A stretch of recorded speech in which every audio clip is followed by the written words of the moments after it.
지난주간에 고난 주간을 보냈죠. 참 그런 고백을 하게 됩니다. 고난 없이는 부활이 없다. 정말 고난 없이는 새로운 생명이 없다라는 고백을 하게 되고요. 그런 새로운 생명이 우리 한몸 공동체 안에 이 산부 예배 가운데 충만하게 임하기를 원하고 또 축복합니다. 오늘 2부 예배 마치고 이제 오랜만에 오신 우리 장로님들도 계시고 그래서 같이 라일락이 굉장히 좋아요. 오랜만에 이제 잠깐 이제 마스크를 벗으라 그래서 마스크 벗었는데 라일락 향기 확 올라오더라고요. 너무너무 참 좋았어요. 사진 찍고 제 방에 와서 오늘 제가 또 3부 예배 설교를 해서 있으면서 간단히 뭐 좀 먹으면서 새롭게 하소서를 좀 보게 됐어요. 그렇게 이제 골라서 보게 된 게 조현병을 앓고 있는 작가였어요. 이관영 작가라는 분인데요. 이분이 책을 냈어요. 책 이름이 바울의 가시 나는 조현병 환자다라는 건데요.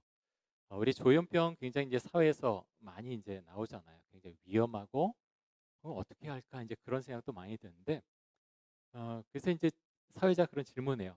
어떻게 보면 숨기고도 싶을 텐데 뭐 이런 책까지 내게 되셨나요? 하니까 내가 예수님을 믿고 어떻게 조현병 이 가운데서 예수를 믿게 되었는지 그것을 이제 또 증거하고 싶었고 또 그 가운데서 이렇게 드러냄으로써 치유되는 자신의 모습을 알게 되었다고 합니다. 그분이 이제 나중에 이제 어느 대학 교수님을 만나게 되는데 이제 대학 교수님이 이 친구가 맨날 약을 먹으니까 그런 약을 먹으면요 굉장히 졸려요. 잠을 굉장히 많이 잡니다. 맨날 늦고 지각하고 그래서 도대체 너는 왜 그러냐 그러고 이제 했는데 원래는 그런 이야기를 잘 안 했는데 이 교수님에게 좀 하고 싶은 마음속에 마음이 많이 있어서 자신의 이야기를 다 그랬더니 교수님이 참 마음 아파하시면서 그 친구를 계속 위로해 주시고 또 때마다 이제 물어봐 주시고 그러면서 이 작가에게 그런 얘기를 하셨대요. 대학교 때인데 너희 이야기를 듣고 공감해 줄 수 있는 사람 세 사람 이상만 있으면 너는 행복한 사람이다. 행복한 사람이다. 그런 이야기를 해주는데 자기가 세보니까 10명이나 되더라는 거예요. 그래서 참 감사하다라는 그런 간증을 들었습니다. 이제 많은 사람들이 이제 그 마음에 상처가 있죠. 이 작가도 어릴 때 아버지가 굉장히 폭력적이라서 참 매를 많이 맞았어요. 주눅이 들고요. 여러 가지가 이제 자신이 없는 거예요. 그 가운데서 또 중학교에 갔을 때 옆에 짝꿍한테 많이 괴롭힘을 당하고 반 친구들에게 왕따를 당하고 그러면서 입을 꽉 다물게 된 거예요. 꽉 다물게 되고 아무에게도 얘기 안 하겠다. 그리고 내가 이렇게 무시당하고 괴롭힘 당한 거 내가 정말 실력 있는 사람이 돼서 그래서 다 갚아줄 거야 하고 독하게 공부를 하기 시작합니다. 그래서 뭐 한때는 전교 6등까지도 올라가고요. 고등학교 때는 이제 막 그런 질환이 있었는데 잘 몰랐던 거예요. 정말 하루에 3시간만 자면서 공부해야지. 그러다가 어떤 사람 보니까 내가 잠을 안 자도 되겠구나. 집을 안 들어가면서 고원에서 벤치에 자면서 뭐 공부다 그랬는데 나중에요. 고등학교 때 반에서 꼴찌까지 내려갑니다. 잠을 안 자고 그렇게 공부하지만 계속 눌리는 거예요. 사람이 눌리고 눌리고 힘들고. 그러다가 이제 대학교를 가게 돼서 이제 대학교에서 이제 기독교 동아리 선배를 만난 거죠. 너무나 오랜 기간 동안 어떤 사람과 같이 밥을 먹어본 기억이 없어요. 대화를 한 기억이 없어요. 근데 이 예수를 믿는 이 선배님이 밥도 사주고 같이 이야기도 들어주고 기숙사로 초청해서 같이 고기도 구워 먹고 그래서 잠을 못 자는 이 친구가 새벽에도 기숙사를 찾아가서 그 선배들 틈에서 웅크리고 잡니다. 그때 이제 잠을 잘 수가 있는 거죠. 저는 이제 그런 생각했어요. 왜 이런 이야기를 하냐고 하면 오늘 부활절인데 참 이런 것이 부활의 소망을 주신 그 은혜다. 그 은혜가 나타나는 삶의 모습이다라는 생각이 들어서 같이 좀 나누고 싶었습니다. 여러분 우리가 주님을 믿고 사는 것이 바로 그런 거죠. 내가 저 안에 눌리고 상처받고 어두운 마음들이 사실 누구에게나 다 있습니다. 그 정도가 좀 작고 크고 그런 차이가 있을 뿐이죠. 그러면서 이분에게 임하셨던 그 주님 그 자체가 우리에는 부활의 생명이고요. 소망이고 은혜다라는 고백을 하게 됩니다. 그래서 교회에서 목회를 하다 보면 교회에서도 우울증 앓는 분이 계시고요. 굉장히 힘들어하는 분들이 있어요. 믿음으로 다 이겨내면 좋겠지만 사실은 그분들도 그렇게 하고 싶은데 안 되는 거예요. 그래서 이제 그런 말씀 드려요. 약을 드시고요. 저는 이제 그 의사 선생님하고도 그런 이야기를 하는데 약만으로는 잘 치료가 안 돼요. 그래서 약도 드시고 그러면서 믿음의 고백이 있어야 되고 더불어서 교회 공동체에 있는 사람들과의 나눔, 은혜가 함께 있어야 됩니다. 오늘 부활에 대해서 이제 같이 조금 더 나누려고 하는데요. 여러분에게 부활의 고백, 그 신앙이 있습니까? 굉장히 중요하고요. 또 하나는 그러니까 예수님께서 부활하셨다는 그것이 믿어지느냐 제가 이제 묻고 있는 것이고요. 두 번째는 지금 오늘도 내일도 이제 장례 가서 발인을 하고 이제 또 하관 예식도 해야 되거든요. 그때마다 이제 묻고 또 질문하게 돼요. 그럼 내가 죽었을 때 예수님께서 부활하셨듯이 내가 부활할 것을 나는 믿는가? 여러분 믿으세요? 굉장히 중요합니다. 그 믿음은요, 정말 생명과도 같은 것입니다. 자, 근데 그런 부활의 믿음이 그냥 믿어지는 것은 아니고요. 단계가 좀 있어요. 자, 마가복음 1장 14절 15절 한번 보겠습니다. 요한이 잡힌 후 예수께서 갈릴리에 오셔서 하나님의 복음을 전파하여 이르시되 때가 찼고 하나님의 나라가 가까이 왔으니 회개하고 복음을 믿으라 하시더라. 예수님께서 공생애를 처음 시작하시면서 가장 먼저 무엇을 하셨습니까? 하나님의 나라를 전파하셨습니다. 그런데요, 사람들에게 말씀하실 때 이렇게 말씀하세요. 때가 찼고 하나님의 나라가 가까이 왔으니 어떻게 하라고요? 회개하고 복음을 믿으라. 우리가 믿음이 있습니까? 복음을 받아들이셨습니까? 이제 여러 가지 질문하는데요. 가장 먼저 있어야 될 것은 내가 예수를 만나면 어떤 현상이 일어나느냐? 회개 기도하게 돼요. 그런데요, 이 회개 기도는요, 어, 하루를 마치고 나서 주님 오늘 이런 일이 있었는데 참 속상했어요. 죄송했어요. 회개합니다. 그런 것만을 가리키는 게 아니에요. 그런 회개 기도도 있지요. 근데 이 회개 기도는요, 어떤 회개 기도인가 하면 마치 내 안에 있는 것을 다 토해내듯이 하는 기도예요. 회개 기도 해 보셨습니까? 예전에 저희가 중고등부 때 수련회 가서 참 그런 막 울부짖으면서 기도했던 기억이 참 많이 있어요. 요즘 좀 그런 게 약해진 것 같아요. 그러면서 제가 한몸 공동체도 보고요, 우리 교회도 보면서 많은 것들이 있어야 되는데 그 중에 하나는 하나님 앞에 온전히 맡겨드리는 성령의 역사가 일어나서 회개하고 마음을 토하고 같이 손잡고 기도하고 참 그런 것들이 필요하다. 정말로 필요하다라는 생각하게 됩니다. 그래서 현대 교회가 많이 사실 세련돼졌잖아요. 그러면서 이제 한국의 전체 교회가 그러면서 약해진 것이 무엇이냐? 그런 영성이라는 거죠. 한편에 예전에 어떻게 보면 무식하게 보였던 주의하고 외치면서 주 앞에 토로하던 그런 믿음의 고백이 우리 한국 교회 가운데서 많이 약해졌다는 겁니다. 같이 우리 교회도 성경 공부하죠. 저도 제자 훈련합니다. 근데 그런 것으로 모든 게 다 되는 것은 아니라는 거죠. 그렇게 울부짖듯이 토해내는 그런 기도가 우리 신앙의 가장 기초를 이룹니다. 많이 교제하는 거 필요해요. 서로 격려하는 거 필요해요. 오늘 음악회 하는 거 너무너무 고맙고 감사해요. 그런데요, 그것만 있어서는 안 된다는 거예요. 청년부 안에서 같이 성경 공부도 하지만 정말 주 앞에 주의하면서 나아가고 그 마음을 다 토로해서 내뿜어지는 그런 기도, 회개 기도, 그것이 우리에게 반드시 필요하다는 것이죠. 청년들에게도 필요하고 목사된 저에게도 필요하고 우리 장로님들에게도 필요합니다. 그것이 결여되면 우리는요, 약해질 수밖에 없어요. 그래서 어떤 이야기를 하게 되느냐? 옷 때문에 피곤해서 봉사하는 게 힘들어요. 물론 이제 그런 사정도 다 이제 알고 그래야 되지만 교회는요, 영이 강하게 역사하는 곳이에요. 잘못하면 집단으로 다 힘들어요. 집단도 힘들어. 뭐 사회가 피곤해서 그럴 수도 있죠. 근데 그보다 근본적인 원인이 무엇이냐? 영이요, 너무나 약한 거예요. 약해요. 죽게 매달리고 함께 나아가야 되는데 그렇지 못하고요, 영적으로 비틀비틀 거릴 수 있다고 하는 것입니다. 그래서 우리는 그것을 조심해야 되고요. 내가 예수를 믿는 것이 무엇인가? 고린도후서 4장 5절에서 또 이렇게 말씀합니다. 여기 보면 우리는 우리를 전파하는 것이 아니라 오직 그리스도 예수의 주 되신 것과 또 예수를 위하여 우리가 너희의 종된 것을 전파함이라. 초대교회 교인들이 어떤 것을 전파했냐면 예수님께서 나의 주인이 되십니다. 그것을 전파했다는 거예요. 여러분 굉장히 중요해요. 예수님께서 여러분의 주인이십니까?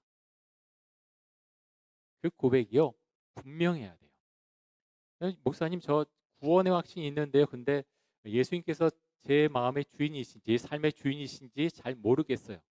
그 좀 이상해요. 구원의 확신이 있으면요. 이 고백은 당연히 되어지는 고백이에요. 예수님께서 나의 삶의 주인이십니다. 그 고백이 당연히 있게 된다는 거죠. 예수님을 우리의 마음에 받아들여야 되는데요. 잘하는 말씀 같이 한번 볼까요? 요한계시록 3장 20절입니다. 이 말씀 같이 읽겠습니다. 볼지어다 내가 문 밖에 서서 두드리노니 누구든지 내 음성을 듣고 문을 열면 내가 그에게로 들어가 그와 더불어 먹고 그는 나와 더불어 먹으리라. 예수님께서 우리 마음 가운데 들어오시고 싶어 하세요. 근데 어떻게 들어올 수가 있느냐? 우리가 마음 문을 열어야지. 열어야지 들어오세요. 닫으면은 들어오지 못하신다라고 말씀합니다. 너무 간단한 거지만 그 마음을 여는 사람과 닫는 사람은 하늘과 땅만큼의 차이가 있어요. 그래서 마음을 열었을 때 주님께서 우리의 마음에 들어오시고요.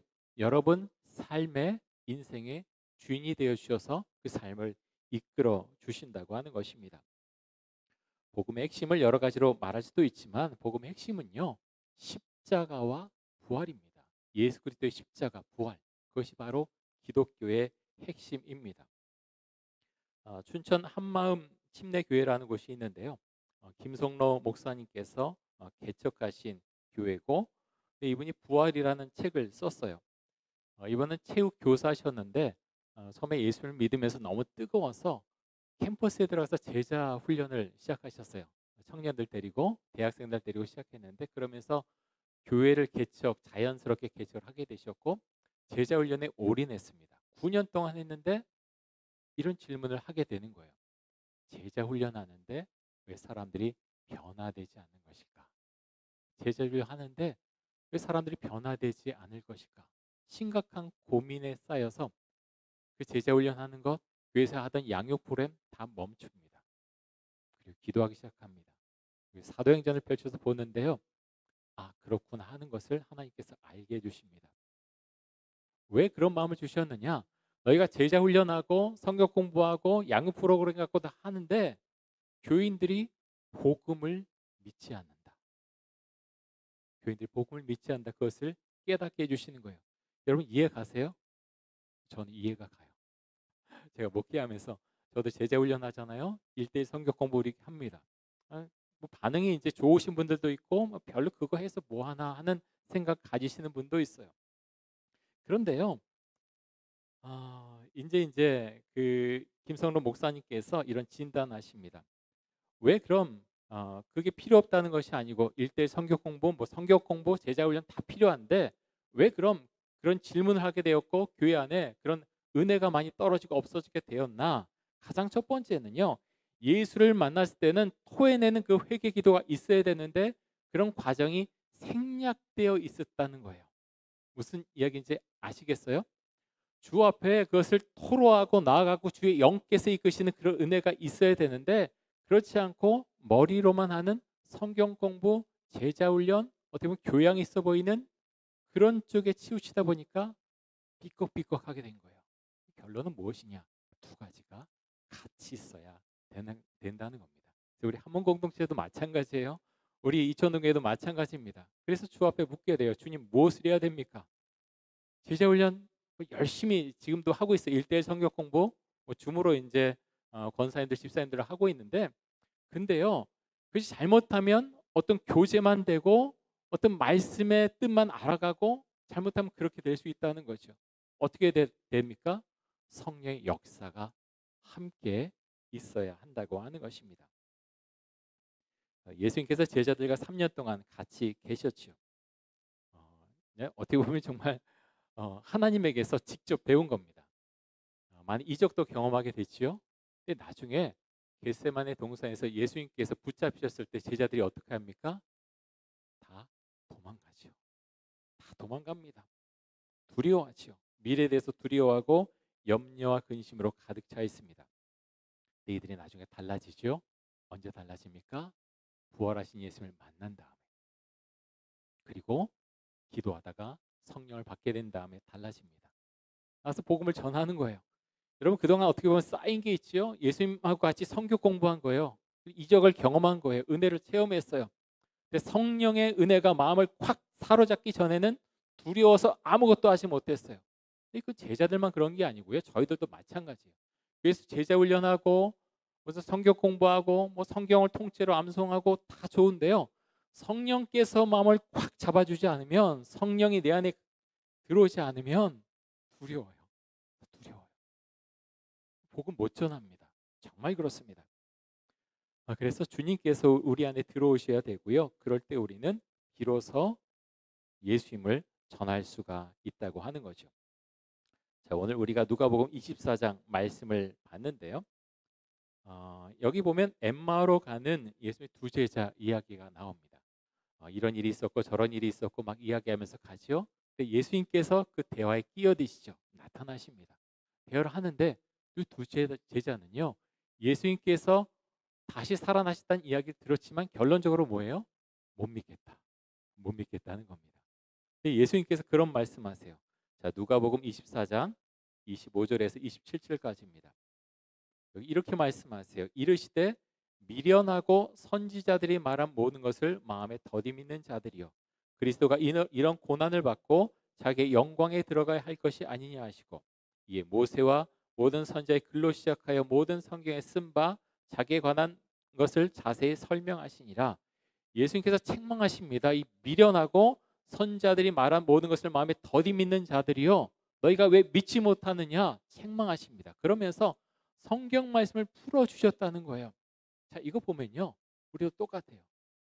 그래서 우리 믿음을 고백해야 되고요, 주 앞에 아뢰야 되고, 그러면서 말씀으로 이것을 우리가 배울 수 있어야 한다는 겁니다. 그래서 어떤 감성적으로만 주 앞에 나아가서는 안 되고, 그래서 말씀으로도 우리가 확인해야 되는데, 말씀으로 확인하고 주 앞에 내가 직접적인 체험이 없으면 우리에게는 힘이 없다는 거예요. 그냥 우리 안에 어떤 지적인 모임으로 잘못하면 전락될 수 있다는 거죠. 그래서 우리에게는 두 가지가 같이 있어야 됩니다. 자, 예수님과 만났더니 두 제자가 예루살렘으로 돌아오시오.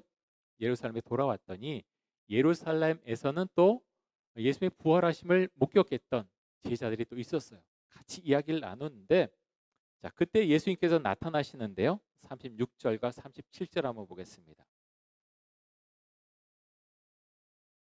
이 말을 할 때 예수께서 친히 그들 가운데 서서 이르시되 너희에게 평강이 있을지어다 하시니, 그들이 놀라고 무서워하여 그 보는 것을 영으로 생각하는지라.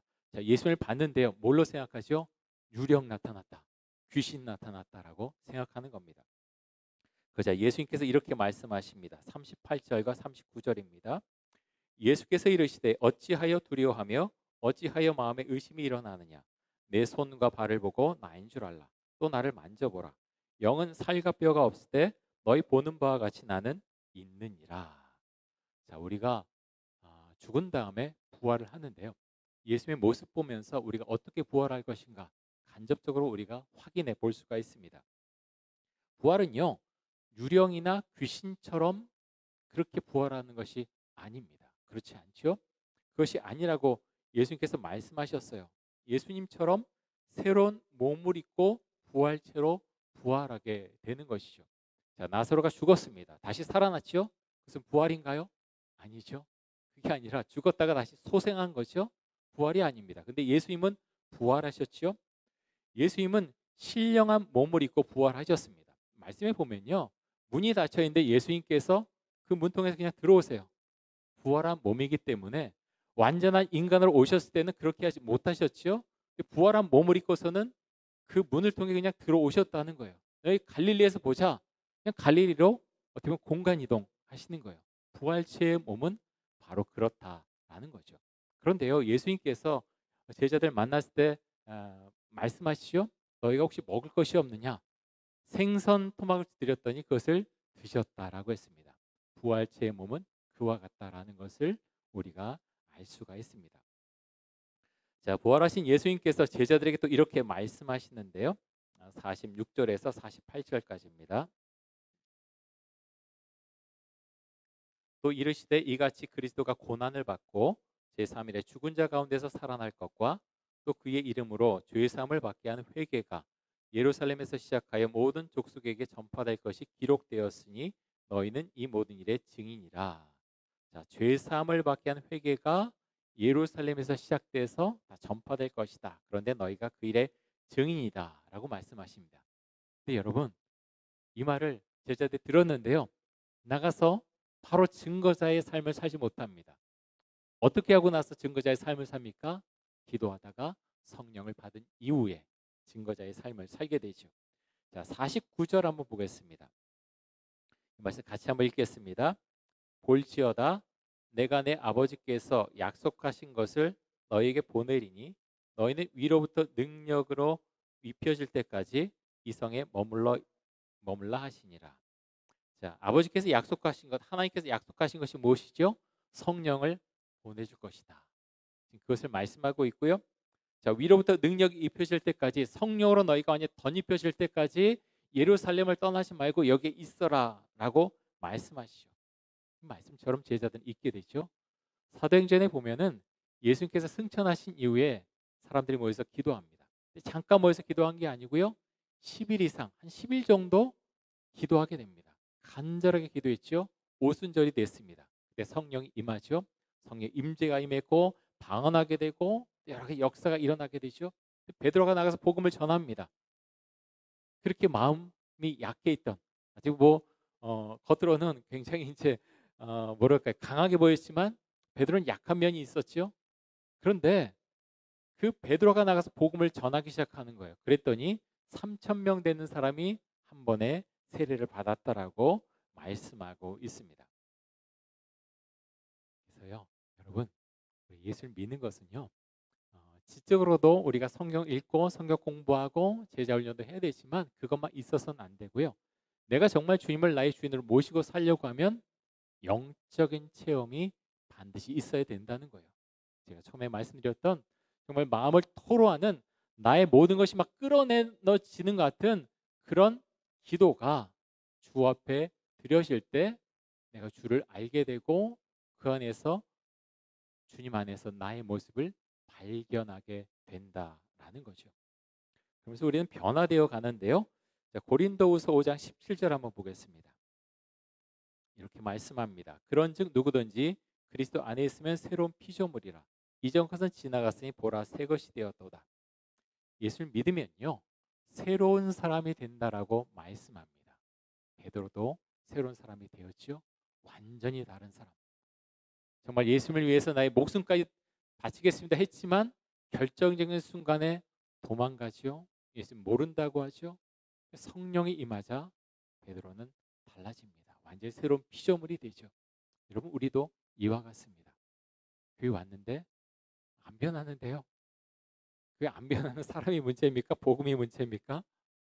안 변하는 사람이 뭔가 문제가 있다는 거예요. 어떤 문제가 있습니까? 단계를 살펴보면 돼요. 주 앞에 정말 토로하는 회개 기도가 있었는가? 내가 그 기도를 하고 나서 주와 함께 내 인생의 주인으로 예수님을 모시고 살면서 나의 죄를 주 앞에 계속 아뢰면서 그 은혜 가운데 살고 있나? 그런 사람이 변화가 안 될 수가 없는 거죠. 베드로처럼 변화되게 되어 있습니다. 어떤 분들은 그렇게 말씀해요. 목사님, 예전에는 제가 정말 뜨겁고 봉사도 열심히 하고 지치지 않고 그랬는데 요즘은 다 시들시들해요. 왜 그런지 아세요? 여쭤보게 돼요. 요즘 회개기도 하십니까? 10중 8구 정확해요. 회개기도 안 해요. 기도가 잘 안 나와요. 기도가 안 나오면요, 모든 것이 시들시들해집니다. 다 이상하고 다 비판적으로 바라보게 되고 화를 내고 교회에서도 분노하고. 왜 그렇습니까? 사실은요, 주님과 자기의 문제예요. 기도가 막혀 있고요, 기도를 하지 못하고 성령의 능력이 자기를 감싸지 못하고 그 가운데서 하나님의 은혜의 역사가 다른 사람에게 나눠주지 못하는 거예요. 그럴 때 문제가 생기게 되는 거죠. 우리 사랑하는 우리 이천동의 한문 공동체 우리 청년 여러분, 주 안에 승리하시고요. 그래서 믿음은요, 힘 있는 거예요. 능력이 있는 것이고, 정말 우리 찬양팀 너무 열심히 하고, 그래서 제가 이 은혜란 찬양 들으면서 너무너무 정말 은혜가 됐어요. 참 감사드리고요. 그러면서 우리 공동체가 좀 더 힘있게 나아가려면 어떻게 해야 되느냐? 저는 기도의 능력이 반드시 필요하다, 이렇게 생각하고 또 기도합니다. 그것은 은혜고요. 우리 머리로는 할 수 없는 거예요. 우리 이천능교회도 마찬가지예요. 같이 가야 되는 거예요. 말씀을 읽고 공부하고 성령의 능력이 임하고, 사실 단순한 것 같은데 그 두 가지가 같이 갈 때 그 공동체는요, 힘이 있어요. 그것이 온전하지 못할 때 삐걱거리고 절뚝거리게 되는 거죠. 오늘 음악회 은혜 가운데 잘 하시고요. 음악만 그렇게 하는 게 아니라 정말 내 안에 있는 뜨거움이, 은혜의 역사가 음악을 통해서 나아가고 성도들에게 전해지고, 그 뜨거움과 아름다움이 우리 교회 안에 가득 차고, 그 능력의 역사가 우리 교회뿐만 아니라 밖으로 퍼져나가는 그런 은혜가 있기를 간절히 원하고 축복합니다. 우리 같이 한번 기도할까요? 아니, 찬양 한번 먼저 하고 그 다음에 기도하겠습니다. 결단 찬양, 주의 이름 높이며.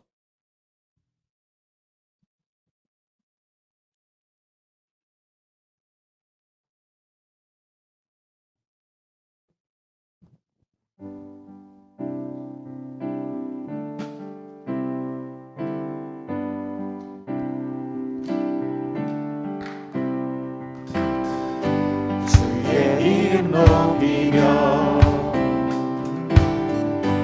주를 찬양하나이다. 나를 구하러 오신 주를 기뻐하나이다. 하늘 영광 버리고 하늘 영광 버리고 이 땅 위에 십자가를 지시고 사했네. 무덤에서 일어나 하늘로 올리셨네. 주의 이름 높이니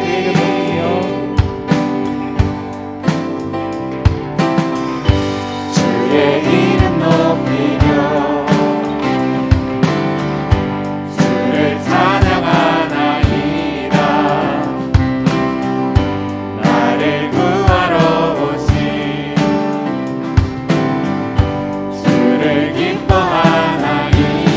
하늘 영광 버리고 하늘 영광 버리고 이 땅 위에 십자가를 지시고 제사했네.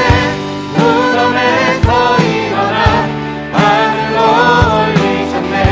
주의 이름 높이 하늘 영광 버리고 하늘 영광 버리고 이 땅 위에 십자가를 지시고 제사했네. 무덤에서 일어나 하늘로 올리셨네. 한 번 더 하겠습니다. 하늘 영광 버리고 하늘 영광 버리고 이 땅 위에 십자가를 지시고 제사했네. 무덤에서 일어나 하늘로 올리셨네. 주의 이름 높이니.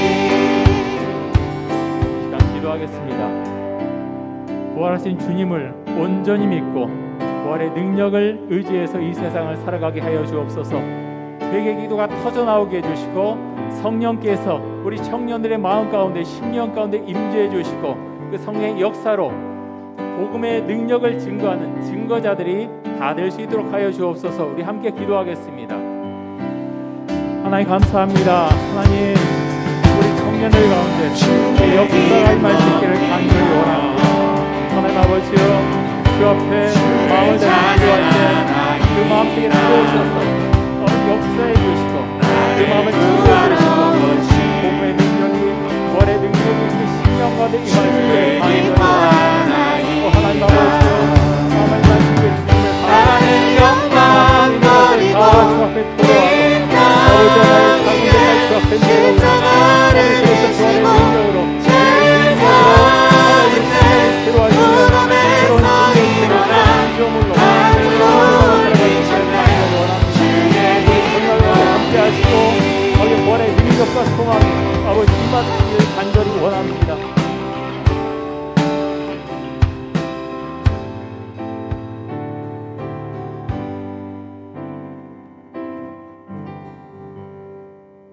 하나님 아버지, 오늘은 부활주일입니다. 하나님, 기도하기는 우리 모두에게 주의 부활을 믿음으로 고백할 수 있도록 주의 성령께서 우리에게 함께해 주시기를 간절히 원합니다. 하나님, 우리도 언젠가 이 땅을 다 떠날 것인데 하나님, 우리가 죽은 이후에 예수님처럼 다시 부활할 것을 믿습니다.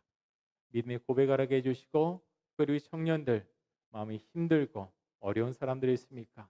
주의 성령께서 임재해 주셔서 아버지, 우리는 할 수 없사오나 주의 성령께서 임재하시면 할 수 있사오니 이렇게 세워주시고 낭만 가운데 세워주시고, 아버지, 믿음이 연약한 가운데 있다면 그 믿음 가운데 함께 하셔서 붙잡아 주시고 함께 모여 주를 찬양하며 말씀 듣고 주의 증거자가 될 수 있도록 주의 성령께서 우리 한 몸 공동체 가운데 함께하여 주옵소서. 예수 그리스도의 이름으로 기도드립니다. 아멘.